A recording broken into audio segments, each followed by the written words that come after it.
The old Zephyrian ship moved slowly through the dark space at the edge of the galaxy. Its metal body was covered in scratches and dents from years of traveling to dead planets. Inside the ship, senior archaeologist Valthanus sat at his desk, looking at his computer screen with tired eyes. He'd been doing this job for 30 years, and every day felt the same. Another dead world, he said to himself, scrolling through the data. The number 7,439 appeared on his screen, along with a picture of a small blue and green planet spinning around a yellow star. Salthry, they called it Earth. His assistant Crixvalen looked up from his own work. What happened to them? Same old story, Valthanus replied, not even looking away from the screen. They learned to split atoms, built weapons that could destroy cities, then used those weapons on each other. The whole species was gone in less than 100 years. After they discovered nuclear power, Crixvalen shook his head sadly. How many is that this month?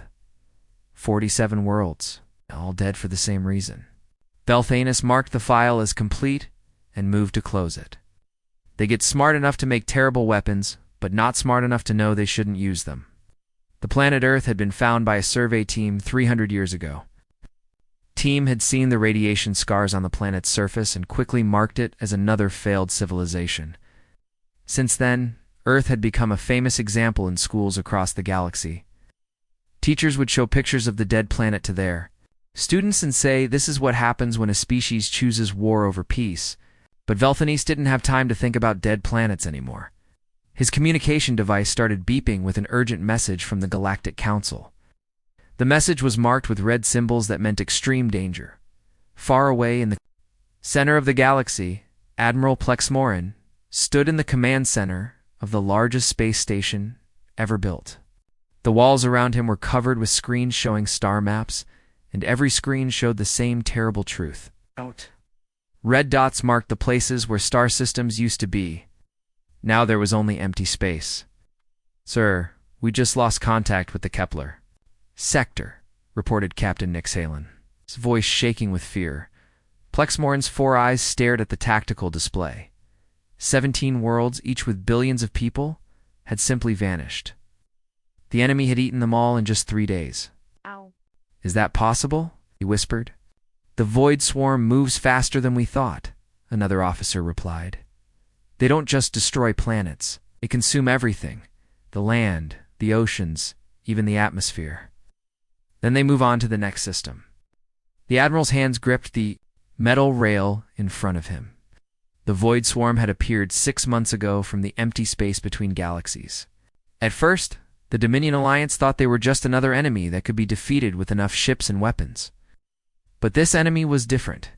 They didn't want to conquer or rule. They only wanted to feed. How many battle fleets can we gather? Plexmorin asked his staff.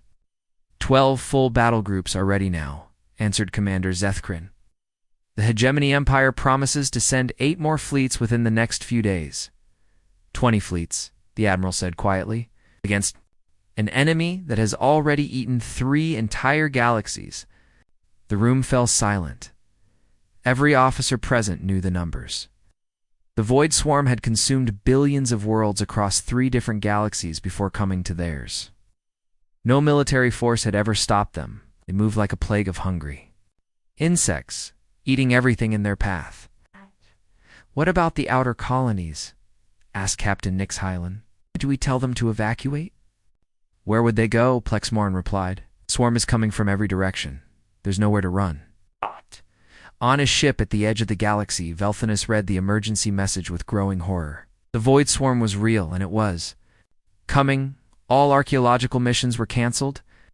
Every ship was ordered to return to the core worlds immediately.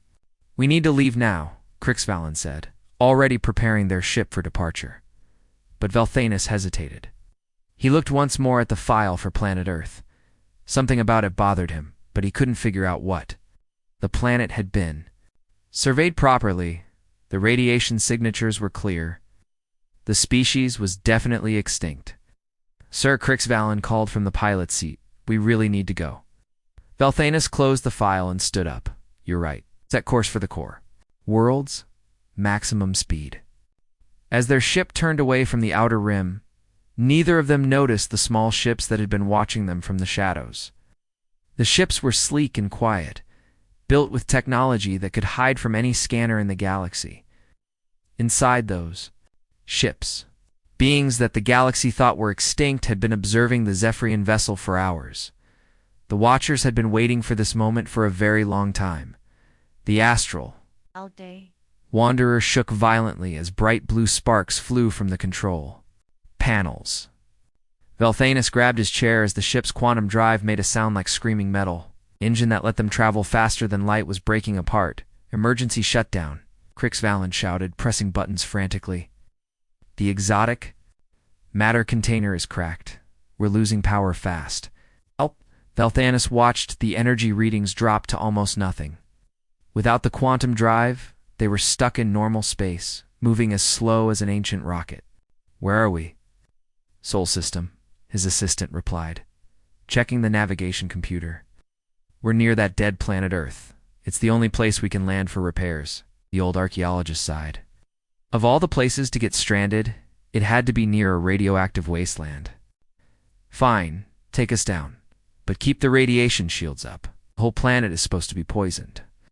As their damaged ship limped toward Earth, Crixvalin stared at his instruments with confusion. Sir, these readings don't make sense. What? Do you mean the atmosphere is clean? No radiation? No signs of nuclear war? Crixvalin's voice was shaking. According to these sensors, the planet is healthier than most core worlds. Velthanus leaned over to look at the screen. The data showed clear air, clean oceans, and millions of energy signatures that could only come from advanced technology. That's impossible. The survey team found radiation everywhere. Sir, look outside. Through the ship's window, Velthanus saw something that made his heart stop beating. Below them stretched massive cities with buildings that reached toward the sky. Bright lights connected the cities in perfect patterns. In orbit around the planet, he could see space stations and ships moving in organized formations. This isn't a dead world, he whispered. This is more advanced than anything in the core systems. Suddenly, their ship's communication system crackled to life. A known vessel. You are entering restricted airspace. Identify yourself immediately.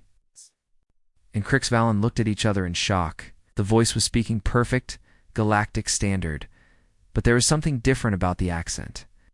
Unknown vessel. This is Commander Lee Hine of the Terran Defense Force. State your business in our system. Velthanus grabbed the communication device with trembling hands. We are conducting archaeological surveys. We believed this world was uninhabited. A sound came through the communicator that might have been laughter. Uninhabited? You're looking at a population of 12 billion. Please follow our escort to Landing Bay 7. Before Velthanus could respond, 6 sleek ships appeared around them. They seemed to come from nowhere, as if they had been invisible, until that moment.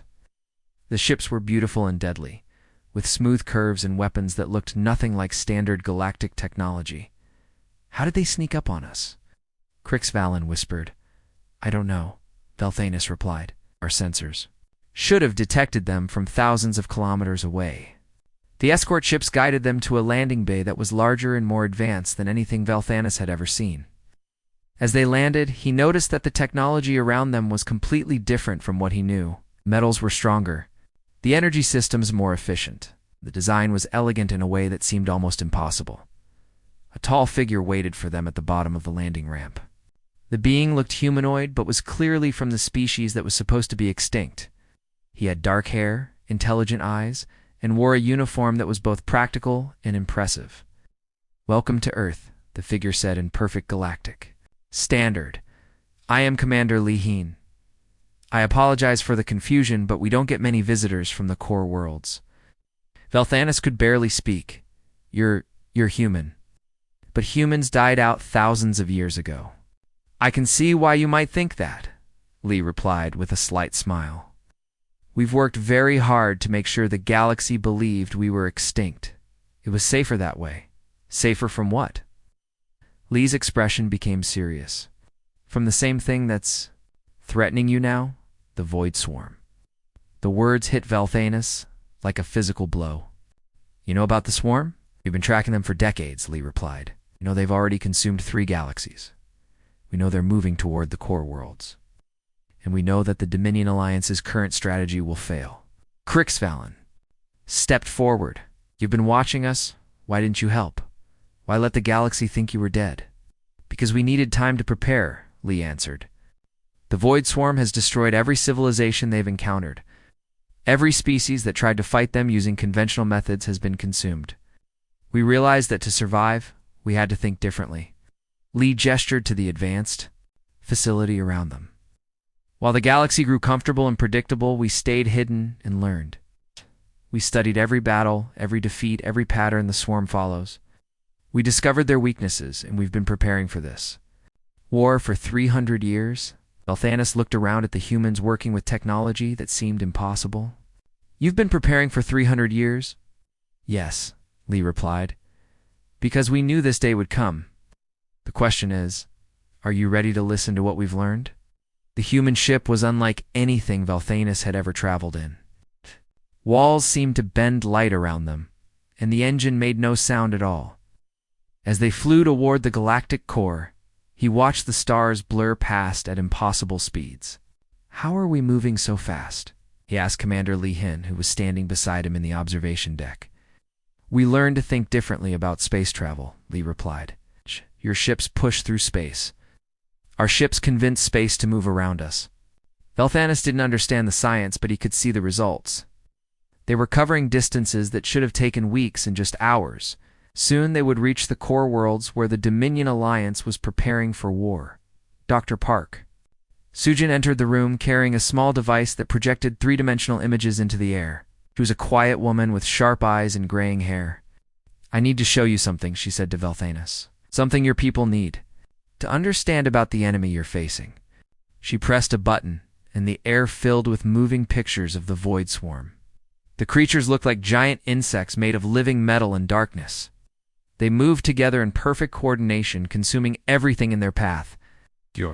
Military leaders think the swarm is just a collection of hungry animals, Dr. Park explained. They're wrong. The swarm is one mind controlling billions of bodies. Every creature is connected to every other creature. Velthanis studied the images, so they coordinate their attacks. Many species do that. It's more than coordination, Dr. Park continued. Watch this. She showed him a battle recording from a destroyed galaxy. Here, the local defense force uses plasma weapons. The swarm loses many creatures, but they adapt. By the second battle, they've developed armor that absorbs plasma energy. She showed him another recording. Here, the defenders use quantum missiles. Again, the swarm adapts. Within days, they've learned to predict missile trajectories and avoid them. Colonel Kim Minho joined them. He was a serious man with scars on his face and hands that spoke of many battles. Every time someone fights the swarm, they teach it how to fight better. Your alliance has been giving it free lessons for 6 months. That's impossible, Velthanis protested. Our greatest military minds have studied the swarm's behavior patterns. Your greatest military minds think like galactic citizens, Kim replied. They think about winning battles, protecting territory, and using resources efficiently. The swarm doesn't think about any of those things. Dr. Park nodded. The swarm thinks about one thing: survival through consumption. They don't want to rule your worlds. They want to eat them. Every planet, every moon, every asteroid. They'll strip your entire galaxy bare and then move on to the next one. She showed him more images. Look at this pattern. Galaxies the swarm followed the same strategy. First, they attack the outer colonies to study the local military. Then, they hit the trade routes to cause panic. Finally, they strike the core worlds when the defenders are confused and desperate. Velthanis felt his blood grow cold. They're doing the same thing in our galaxy. Exactly, Kim said. They've attacked your outer colonies. Now they're hitting your supply lines. Soon they'll move on the core worlds. And your alliance is responding exactly the way every other galaxy responded. How do you know all this? Velthanis asked. Because we've been watching, Dr. Park replied. For 300 years, we've observed the swarm's movements between galaxies. We've studied the wreckage of dead civilizations. We've learned from everyone else's mistakes. The ship's communication system activated. Dr. Park, we're approaching the Alliance capital. They're ready to receive our data. Within hours, Valthanus found himself in the Great Council Chamber of the Dominion Alliance. The room was filled with representatives from dozens of species, all arguing loudly about how to stop the Void Swarm. Admiral Plexmoran stood at the center, trying to maintain order. The humans request permission to address the council, announced the session moderator. A wave of confused murmurs filled the room. Humans? Asked Counselor Vexferry. I thought they were extinct. Apparently not, Plexmoran replied. Let them speak. Dr. Park stood and activated her holographic projector. The council chamber, filled with images of the Void Swarm's previous conquests. Honored representatives, we bring you information that could save your galaxy. These are the extinct primitives from Sol 3, Admiral Plexmoran said dismissively. What could they possibly know about warfare that we don't? We know that you're going to lose, Kim replied bluntly. Your current strategy has failed in 3 different galaxies. Swarm has faced your tactics before and learned how to counter them. The council erupted in angry voices. Impossible, shouted General Clethfor. We Command the finest military forces in the galaxy. So did the Andromeda Galaxy, Dr. Park said quietly. They had 12,000 battleships. The swarm ate them all in 2 weeks. The room fell silent. Dr. Park continued. The Magellanic Confederation had quantum shields that could stop any weapon. The swarm learned to bypass them. Spiral Defense League had perfect coordination between 50 different species. Swarm turned that coordination against them. What are you saying? Plexmoran asked. I'm saying that conventional warfare cannot stop the Void Swarm, Dr. Park replied. But unconventional warfare might? We've spent 3 centuries preparing for this moment. Let us show you how to fight an enemy that learns from every battle. The council chamber remained silent as the weight of her words sank in. Finally, Counselor Vexferry spoke. What do you propose? Captain Jang Sora stood in front of 50 confused alien officers on the training station above, Andromeda Prime. The officers came from different species, but they all had the same look of doubt on their faces. They had been told to listen to a human, a member of a species they thought was extinct just weeks ago. Forget everything you know about fighting, Jang told them. Your military schools taught you to be strong, to attack, to win battles with force. Against the Void Swarm, that thinking will get you killed. Commander Vexcalar of the Andromedon 4th Fleet raised his hand. Captain, we have won thousands of battles using proven tactics. Why should we abandon what works? Because it doesn't work against the swarm, Jang replied. She activated a holographic display showing the destruction of the Kepler sector. Watch this battle. The defenders used standard fleet formations, concentrated firepower, and coordinated attacks. The swarm learned their pattern in 3 hours and destroyed them. The alien officers watched in horror as the recorded battle played out. The defending fleet had fought bravely and skillfully, but the swarm had adapted to every move they made. The swarm expects you to fight like soldiers, Jang continued. They've seen soldier behavior in dozens of galaxies, but they've never seen prey behavior from an intelligent species. You want us to act like prey? Asked Captain Neathforn, his voice full of disgust. I want you to survive, Jang replied. A rabbit doesn't try to fight a wolf. It runs, it hides, it uses the wolf's strength against it. That's what we're going to teach you to do, across the galaxy. Similar training sessions were taking place. Lieutenant Commander Cho Ji-hoon had established 17 training facilities, each one teaching different groups of alien soldiers how to think like humans. The lessons were difficult because they went against everything the aliens had been taught about warfare. Your species has natural advantages, Cho explained to a mixed group of Zephyrians, Centaurians, and hegemony warriors.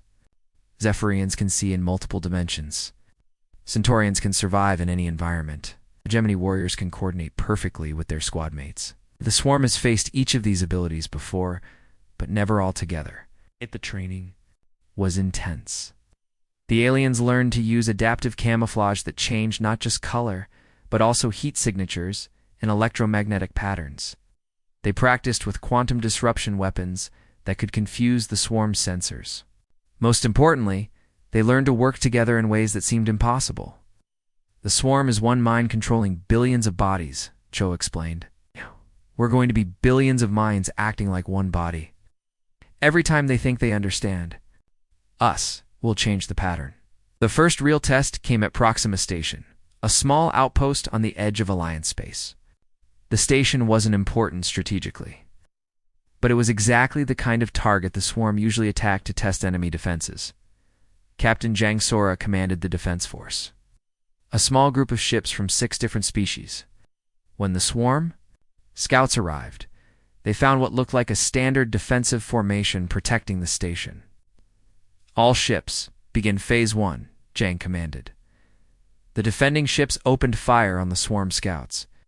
Using conventional weapons and tactics, the swarm creatures adapted quickly, just as expected. They sent the information back to their main force and prepared for a standard battle.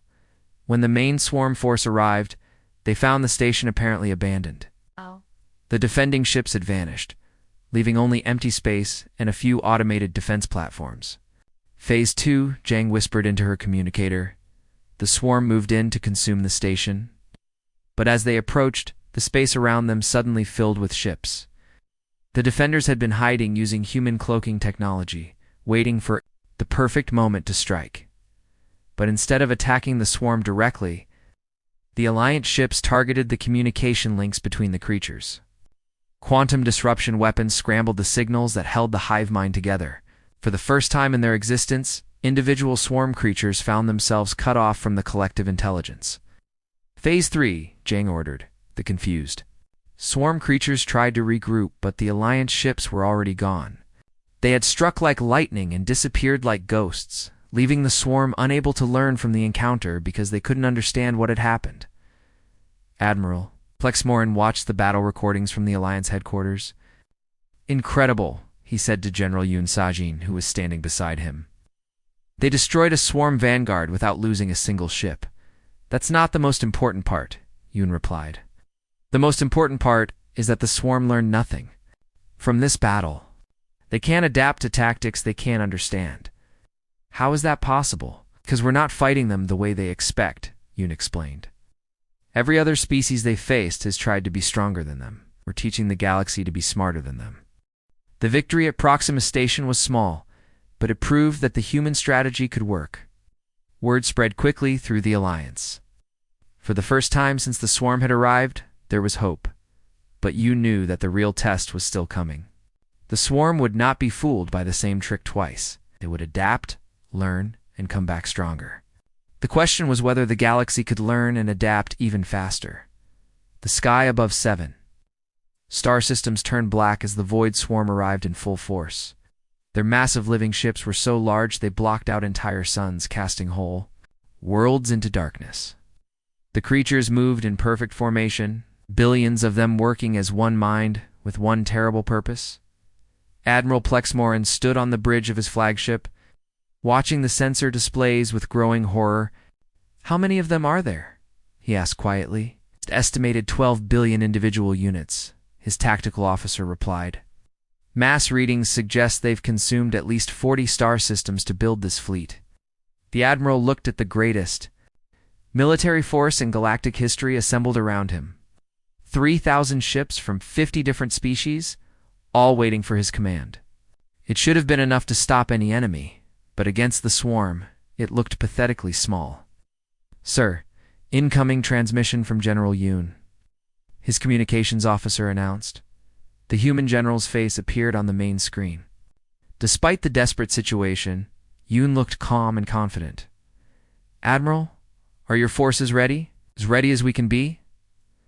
Plexmorin replied. But I have to ask, are you certain this plan will work? No, Yoon answered honestly. But it's the only chance we have. Swarm expects us to fight like every other species they've faced. Instead, we're going to give them something they've never seen before. Plexmorin took a deep breath. He had spent his entire career learning to command fleets in traditional battle formations. Now he was about to abandon everything he knew. All units. This is Admiral Plexmorin. Today we fight not as separate species, but as one galaxy. Command. Authority is transferred to General Yoon Sajin, of the Terran Defense Force. The general's voice filled every communication channel in the fleet. All units, implement Protocol Omega. Remember, we are not trying to defeat the swarm. We are trying to teach them fear. What happened next had never been seen in galactic history. Instead of forming neat battle lines, the Alliance fleet scattered like leaves in a storm. Thousands of small groups of ships spread out across the entire star system, each group using completely different tactics. The swarm paused, confused. They had expected the enemy to form defensive positions around the core worlds. Instead, the Alliance ships were everywhere and nowhere. Moving in patterns that made no sense, Captain Jang Sora led a mixed squadron of human, Zephyrian, and Centaurian ships. "Remember your training," she told her pilots. "We're not warriors. Today, we're ghosts." Her squadron approached a group of swarm creatures, then vanished using adaptive camouflage. The swarm creatures spread out to search for them. But the Alliance ships were already gone, attacking a different group 50 kilometers away. Meanwhile, Lieutenant Commander Cho Ji-hoon commanded a strike force of hegemony warriors and Andromedon fighters. Instead of using their powerful weapons, they used quantum disruption devices to jam the swarm's communication signals. Entire sections of the enemy fleet suddenly found themselves cut off from the hive mind. Phase 2, General Yoon commanded. The second phase was even more confusing for the swarm. Alliance ships began using tactics that seemed to come from different species, but were actually combinations of human strategy and alien abilities. Zephyrian ships that could see in multiple dimensions worked with Centaurian vessels that could survive in any environment. Hegemony coordination skills combined with human unpredictability. The swarm tried to adapt, but every time they learned to counter one tactic, the Alliance forces switched to something completely different. It was like trying to fight an enemy that changed its entire nature every few minutes. "They're learning," observed Dr. Park Sujin from the command ship. "Not fast enough." "That's the point," replied General Yoon. "We're giving them too much information to process. A hive mind that controls billions of bodies should be able to adapt to anything, but we're not giving them time to think." The battle raged across the entire star system. Alliance ships appeared and disappeared like phantoms, striking at communication nodes, supply lines, and command creatures. The swarm began to make mistakes, something that had never happened before in their long history of conquest.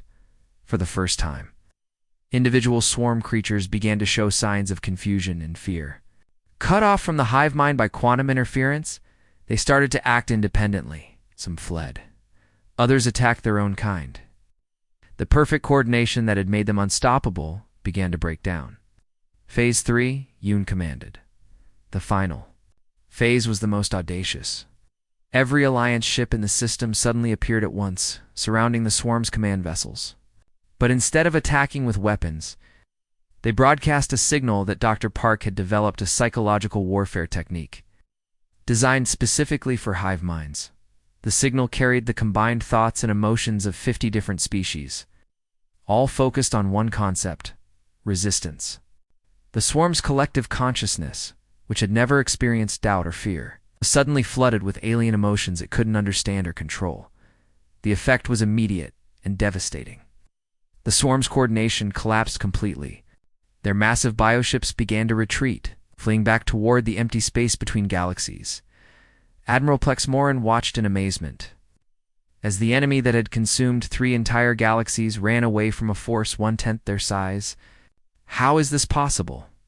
"Because they finally met something they couldn't adapt to," General Yoon replied. "They couldn't adapt to hope. The galaxy was saved, but everyone knew this was just the beginning. The swarm would eventually recover and learn from this defeat. But for now, they had time to prepare for the next encounter, and they would be ready."